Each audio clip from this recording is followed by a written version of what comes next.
Favorite part about that bio was when they were all chanting, "They can't arrest us all." They did. They arrested all. Ladies and gentlemen, Tzeporah Berman is here. Nice to see you. How are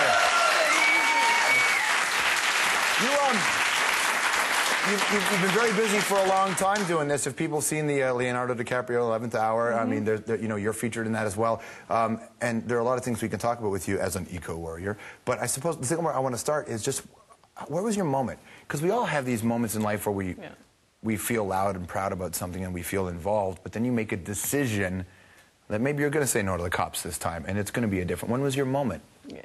I'll never forget my moment. I was working in British Columbia volunteering in the summers, building trails and doing scientific research in the rainforests on Vancouver Island. And I came back the second summer in a row. I was living in Toronto at the time, going to university, and I came back and I was driving the truck out to the camp, and I'm driving, and I couldn't figure out where I was, and I didn't recognize where I was, and I'm driving through the clear cuts, and then I realized that I didn't recognize where it was because it was gone. All the trees were gone? There was that winter, a big area of the Walburn Valley had been logged, and an area that I knew really well, really personally, like these 1,000-year-old trees, 300 feet high. I'd been living there and studying that area, and it was gone. And I remember getting out of the truck and trying to find the pool that we used to swim in the waterfall, and it was this trickle of water at the side of the road. They'd blasted the road right through the waterfall. And that was the moment, really, that changed my life. At the time, I was thinking, law, you know, go back to university, become an academic, and I just thought, we don't have enough time. And I went to Clackwood Sound. Well, and from there, I guess the legend begins. Right? The infamous, I mean, you were called an enemy of the state, which I'm sure you were, yeah. How did you feel about that the first time you read that? I had this mixture of just, I cannot believe you. I cannot believe that this is, our leader, the premier of the province, and we're facing these issues, and that's his response. He's just going to defend the forest industry. And it was also a little scary. It got a little crazy. I would get into the office in the morning and, delete the death threats first and then get on to work. And that can be a little disconcerting. Were they good death threats? Death threats are never good. No, some of them are very creative, I have found. Some of them are very creative. Okay, so you get to this point, and young, energy, idealistic, and you say stop cutting all the trees. But you evolve. I'm very curious about the evolution of an activist and how you learn what you do, and you learn the situation more, and how you changed. You do change a lot. When I first went to Clackwood Sound, I was just horrified by the rate of logging, and especially once I started realizing that we're logging in Canada, 5 acres, 2 hectares a minute, and primarily it's going to the United States, and we're making catalogs and junk mail, and at the time in Clackwood Sound, the Pacific Bell phone pages, and I was just, really outraged by it. I was like, this has to stop.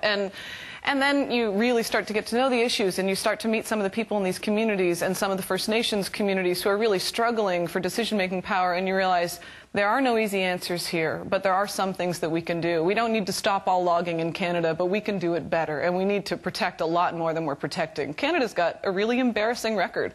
We've only protected a little over 8% of our land base. Like, imagine if we, if we heard that they were going to log 92% of the Amazon. It's absurd. Well, but it's not a partisan issue because, well, I guess it is in this country. Only 2 parties run this country, and they've both had a great shot at dealing with the environment over the years, and neither have done it.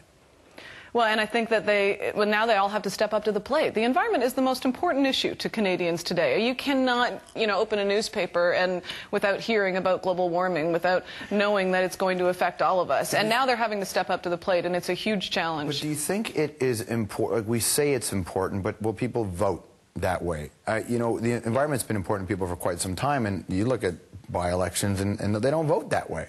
Yeah, but it didn't affect our daily lives before. You can hear about logging, and you can have a warm spot for grizzly bears or owls, and maybe that's why you care about it, and, you give your check to an environmental group. What is the spotted owl, like, directly related to toilet paper? But now it's affecting our daily lives. Now scientists from around the world are saying that catastrophic climate change is here. We're going to start seeing floods. We're going to start seeing droughts. We're already seeing weird weather. A green Christmas for the first time for many Canadians, for the first time in human history. So now it's starting to affect our daily lives. Now it's starting to affect the air we breathe and the water we drink. And I think Canadians are going to vote for politicians who are saying we're going to take leadership positions and we're going to change it. What do you think? What would you like Canadians to do? Because a lot of Canadians agree with you and sit there and say, okay, what can I do? What's almost the most mundane thing I can do in my life to start to make a difference? I think to say to people that you need to change your light bulbs and, you know, save up to buy a Prius is good. We need to change our lifestyles. That's true. But more importantly, we need to engage, and we need to call on our leaders to ensure strong decisions. We need mandatory regulatory emissions reductions. That's it. We need emissions reductions, and we need, you know, Harper's out there this week calling for aspirational targets, and I just keep thinking, will someone tell him that he's the Prime Minister? Like we don't need aspirational targets. We need strong legislation, and if you've never written a letter to the Prime Minister, if you've never written a letter to the Premier, if you're living in Ontario, vote with your values and write those letters, because this is our future. It's not about whether it's nice to have trees anymore. Well, it's an interesting thing is you actually have, and I wonder if this is a strange thing for you, you're working with companies now. Instead of just being outside and protesting, you actually are working hand in hand with, you worked with Victoria's Secret, and they changed in their parent company. That's right. You know, what you were asking for years earlier, they laughed at you. Yeah. And then they changed. Well, what's it like going into a boardroom today as opposed to what it was maybe 3 or 4 years ago?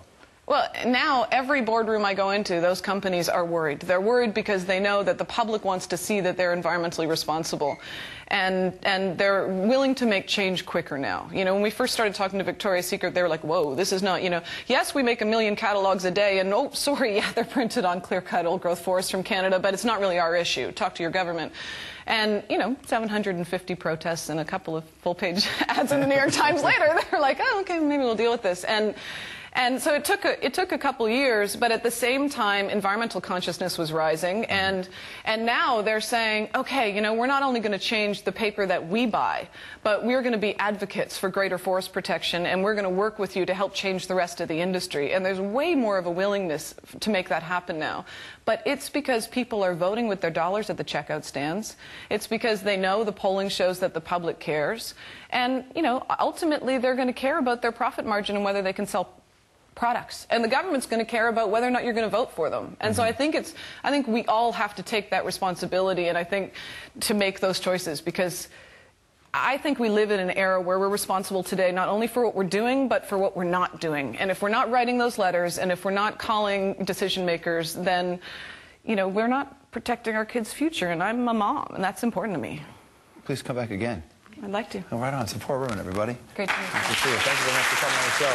There's still an awful lot more to come on tonight's program. Old Carlo Roca, including this.